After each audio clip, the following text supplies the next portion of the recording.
The White House taking action today on bank overdraft fees, proposing new rules to limit how much banks charge customers. Joining us now in a First on CNBC interview, Council of Economic Advisors Chair Jared Bernstein. Jared, good to see you. And I want to get to the overdraft fees, but I got to start with people's feelings once again on the economy. President Biden's approval ratings in the low 30s. That's approaching George W. Bush's in the financial crisis. What is it about this Bidenomics message that just isn't resonating? Well, I think sometimes you have to get under the hood. If you actually ask people about some of the very specific components of Bidenomics, you're going to get poll results that are in the 80s. Ask them how they feel about affordable broadband, about clean water, replacing lead pipes, about standing up domestic semiconductor industries, EVs, EV batteries production here in this country. Some of the biggest numbers we've seen in terms of inflows to investments in new manufacturing facilities.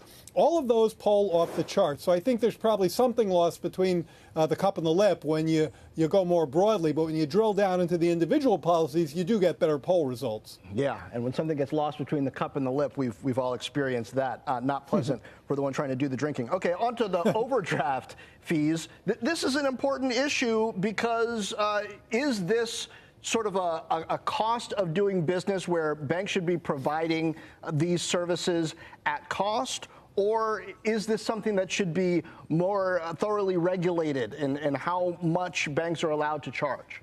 Or is it just a big old junk fee that ought to be taken out in the trash? And that's certainly how President Biden views some of these overdraft fees. I mean, look, if you consider this action, new action by our administration, it's to close a loophole where some of our biggest banks, and remember, this only applies to institutions with assets above $10 billion, exploit this loophole to charge excessive overdraft fees. Now, to get more to your question, there are a bunch of banks who don't do this, and they remain highly profitable. So look, if your business model is making profits by ripping people off, that's not okay with this president. And so we're going to cut those fees in half.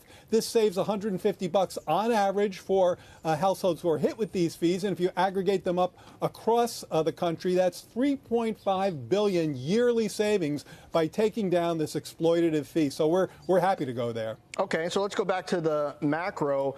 Things overall feeling good for a lot of Americans economically, though clearly not everyone. Here's what J.P. Morgan CEO Jamie Dimon said about the outlook for the economy from Davos this morning. I think it's a mistake to assume that everything's hunky-dory. And, and when stock markets are up, it's kind of like this little drug we all feel. Like, it's just great, But remember, we've had so much fiscal and monetary stimulation. So I'm a little more on the cautious side, that we are facing a lot of things in 24 or 25. Do you agree with that? Jared, what are some of the things that are on the horizon that you would be concerned about?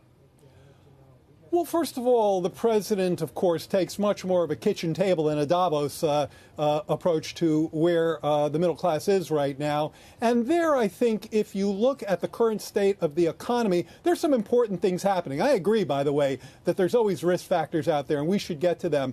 But if you look at what the president's kind of vision was, his plan that he urged his team to execute on, it was maintaining the tight labor market while easing inflationary pressures and lowering costs. And the combination of those two dynamics leads to rising real wages. We've now seen wages beating prices for middle wage workers for 9-10 months in a row on a year-over-year basis. That is a positive development. Now, look, there are things going on across this globe, geopolitical stressors, including in parts of the world where energy is an important commodity that we have to keep a very close eye on. But if you just look at how workers are doing, how consumers are doing, and you look at their spending record, you look at the job market and the real pay gains, that looks like it has some momentum to me.